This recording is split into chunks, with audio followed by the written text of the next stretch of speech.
नमस्कार दोस्तों, मैं रवीश कुमार। सवाल वही पुराना है लेकिन डर नया है। क्या भारत का संविधान आज सच में खतरे में है? क्या वाकई वो किताब जो बाबा साहेब अंबेडकर ने लाखों सपनों से लिखी थी, उसे कोई बदलना चाहता है? आज इस वीडियो में हम इसी सवाल को खोलेंगे, सबूतों के साथ, बयान के साथ, इतिहास के पन्नों के साथ और आपकी आवाज के साथ। लेकिन पहले आपसे एक गुजारिश, इस चैनल को सब्सक्राइब कर लीजिए क्योंकि ये आवाज दबेगी नहीं। और कमेंट में जरूर लिखिए, क्या आप संविधान बचाने के लिए आखिरी दिन तक खड़े रहेंगे? पहला सवाल, ये मुद्दा क्यों उठता रहता है? सबसे बड़ा सवाल, बीजेपी और आरएसएस को संविधान से क्या दिक्कत है? ये मुद्दा हर चुनाव से पहले क्यों गर्म होता है? कभी धर्मनिरपेक्षता शब्द हटाने की बात, कभी समाजवाद हटाने की, तो कभी हम सबको बराबरी क्यों दें, ये सवाल। आरएसएस के नेता दत्ता भोसले हों या शिवराज सिंह चौहान, बयान वही पैटर्न पर आते हैं।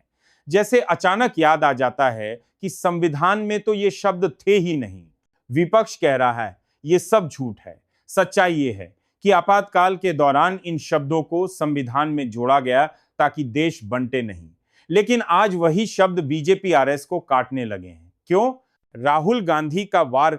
राहुल गांधी ने क्या कहा? साफ बोल दिया, इन लोगों को संविधान से दिक्कत नहीं, इन्हें मनुस्मृति चाहिए। मनुस्मृति यानी वो किताब जिसमें जाति व्यवस्था का खुला समर्थन है, जिसमें कहा गया कि कौन किस कुएं से पानी पिएगा, कौन किस स्कूल में पढ़ेगा, कौन किस मंदिर में जाएगा। राहुल कहते हैं यही किताब लाकर ये लोग बहुजन, दलित, पिछड़े, आदिवासी सबके हक छीनना चाहते हैं। संविधान छिन गया तो आरक्षण भी छिन जाएगा, बराबरी की बात खत्म।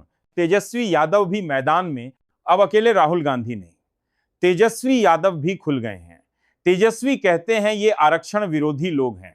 जितनी भी कमजोर जातियां हैं, जिनके पास पहले से ही बहुत कम है, वही सबका हक मारने की साजिश हो रही है।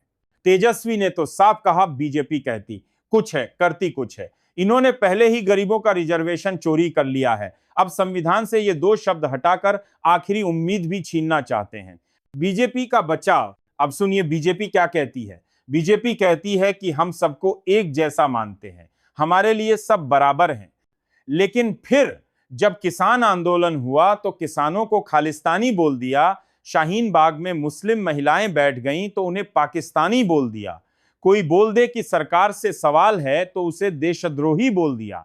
फिर ये बराबरी कहां है? इतिहास का पन्ना खोलते हैं, इतिहास से बड़ा सबूत कोई नहीं। याद कीजिए, जब भारत छोड़ो आंदोलन चल रहा था तब आरएसएस कहां था? क्या आजादी की लड़ाई में कोई बलिदान दिया? कहानी कहती है नहीं, उल्टा तिरंगा फहराने में भी शर्माई। 51 साल तक आरएसएस के हेडक्वार्टर पर तिरंगा नहीं फहराया गया। क्यों? जब बाबा साहेब ने संविधान बनाया तो भी आरएसएस ने कहा ये तो अंग्रेजों वाला संविधान है, ये हमारे लिए नहीं है। तो फिर आज वही लोग उसे बदलने की बात कर रहे हैं। सोचिए, जिनका योगदान आजादी में ना हो वो तय करेंगे कि संविधान में कौन सा शब्द रहेगा, कौन नहीं। जनता के नाम सवाल। अब सवाल आपसे, क्या आप चाहते हैं कि कोई समाजवाद शब्द हटाए, कोई सेकुलरिज्म हटाए? क्या आप चाहते हैं कि धर्म के नाम पर भेदभाव बढ़े?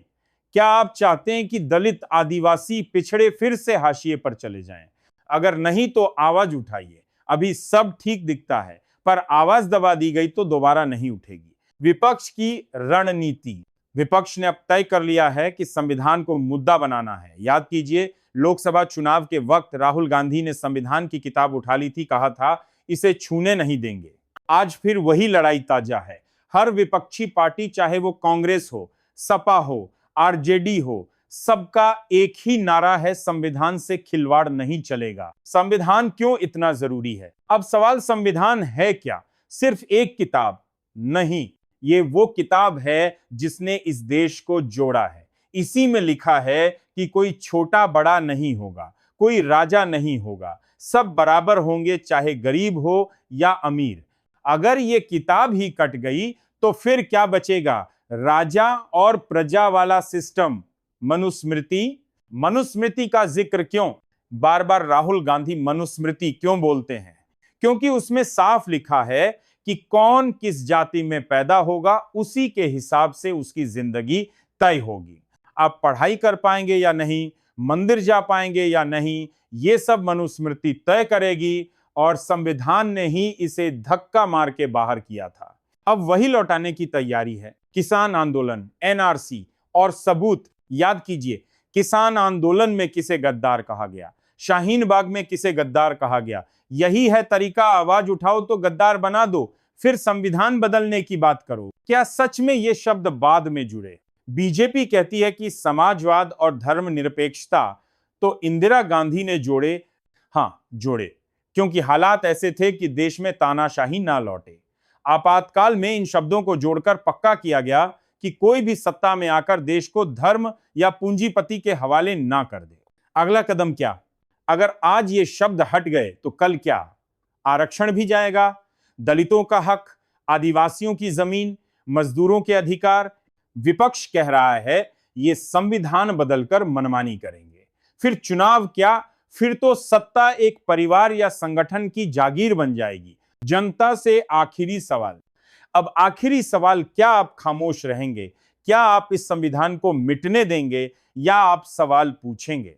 कमेंट में लिखिए संविधान बचाओ, सब्सक्राइब करिए और ये वीडियो सब तक पहुंचाइए, क्योंकि ये लड़ाई किसी पार्टी की नहीं, ये लड़ाई आपके हक की है, आपकी आजादी की है।